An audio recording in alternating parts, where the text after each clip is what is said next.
Saint Bernardin of Siena wrote that the profit of merchants was justified not only by the sound management of their already given resources, but also and mainly by the assumption of the risks and dangers, in Latin pericula, perils, which arise from any entrepreneurial speculation. And this is related precisely to the concept of dynamic efficiency. Unfortunately, the development of mechanical physics, which began with the modern age, had a very negative influence on the evolution of economic thought, especially after the 19th century, when the idea of dynamic efficiency was almost entirely forgotten in economics. Both the Austrian Hans Meyer, before the Second World War, and Philip Miroski nowadays have stressed that mainstream neoclassical economics developed as a pure copy of 19th century mechanical physics, using the same formal method, but replacing the concept of energy with that of utility, and applying the same principles of conservation, maximization of the result, and minimization of waste. The most prominent author of this, representative of this very negative trend was Leon Walras. Walras, for instance, in his paper Economics and Mechanics, published in 1909, claimed that the mathematical formulas of his book Elements of Pure Economics are identical to those of mathematical physics. In short, the influence of mechanical physics eradicated the creative, speculative, and dynamic dimension which was implicit in the idea of economic efficiency from its very beginning. And all that remained was the reductionist static aspect, which consists solely of minimizing the waste of already known or given economic resources. This change occurred despite the fact that neither resources nor technology are given in real life, in real world, but actually do vary continually as a result of entrepreneurial creativity, which is something obvious.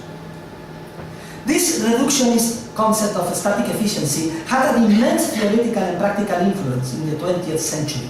I would say that all the tragedies of the 20th century that we could remember have their philosophical background here, in this wrong concept of static efficiency. For instance, the Fabian socialists, Sidney and Beatrice Webb, provide a very good example. This married couple were shocked by the waste they believed was produced in the capitalist system, and they founded the London School of Economics in an effort to champion the socialist reform of capitalism. The object of such socialist reform would be to eliminate waste and make the economic system efficient.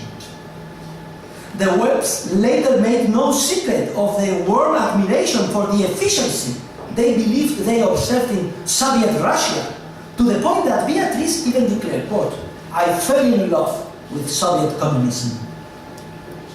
Another noted author to be entirely influenced by the static concept of economic efficiency was John Maynard Keynes himself, who in his introduction to the 1936 German edition to his general theory expressly states that his typically Keynesian economic policy proposals, quote, "are more easily adapted to the conditions of a totalitarian state," like that of Hitler's. This is the optimum state to apply my theory.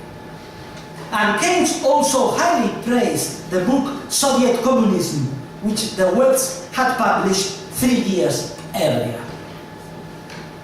Furthermore, in the 1920s and 1930s, the static concept of economic efficiency became the focal point for a whole new discipline, which came to be known as welfare economics, and which grew from a series of alternative approaches, of which Pareto's is the most well-known. From a Paretian perspective, as you know, an economic system is in a state of static efficiency, if no one can be made better off without making someone else worse off. Our main criticism of welfare economics is that it reduces the problem of economic efficiency to a simple, technical problem of maximization, in which all the economic data are assumed to be given a constant. However, both assumptions are entirely wrong. the data are continually changing as a result of entrepreneurial creativity. Precisely for that reason, we need to introduce a new concept of dynamic efficiency, understood as the capacity to foster both entrepreneurial creativity as well as coordination. In other words, dynamic efficiency consists of the entrepreneurial capacity to discover profit opportunities as well as the capacity to coordinate any social previous maladjustment. In terms of neoclassical economics, the goal of dynamic efficiency should not be to move the system toward the so-called production possibility frontier, but rather to enhance entrepreneurial creativity and thus to continually shift the production possibility curve to the right. The word entrepreneurship derives etymologically from the Latin term imprendo, entrepreneurship. Imprendo in Latin means to discover, to see, to realize, to grasp something. In this sense, we may define entrepreneurship as the typically human ability to recognize opportunities for subjective profit which appear in the environment and to act accordingly to take advantage of them. Entrepreneurship therefore involves a special alertness, which the Webster Dictionary defines as the ability to be watchful, vigilant. Also fully applicable to the idea of entrepreneurship is the verb to speculate, speculator. Speculate comes also from the Latin word specula. Specula refers to the towers from which the lookouts of the army could see into the distance to detect anything that was approaching in advance. So it's very similar to the position of the entrepreneur, trying to find out what is going to happen in the market in the future. And every entrepreneurial action not only creates and transmits new information, but also coordinates the previously discoordinated behavior of economic agents. Because whenever someone discovers or creates a profit opportunity and buys a certain resource for cheap and sells it dear, he harmonizes the previously discoordinated behavior of the owners of the resource, who very probably were previously squandering and wasting it. And this behavior is coordinated with the behavior of those in need of that resource. Therefore, creativity and coordination in the free market are two sides of the same, I would say, entrepreneurial coin. Two sides of the same coin, creativity and coordination. Now, from a dynamic standpoint, an individual, a company, an institution, or an entire economic system will be more efficient the more it promotes entrepreneurial creativity and coordination. From this dynamic perspective, the truly important goal is not so much to prevent the waste of certain means, considered known and given, as it is to continually discover and create new ends and means. And for a more extensive treatment of this entire matter, I recommend you the principal works of Mises, Hayek, Israel Kirzner, and Murray Rothbard on the idea of the market as a dynamic process driven by entrepreneurship, and on the notion of competition as a process of discovery and creativity.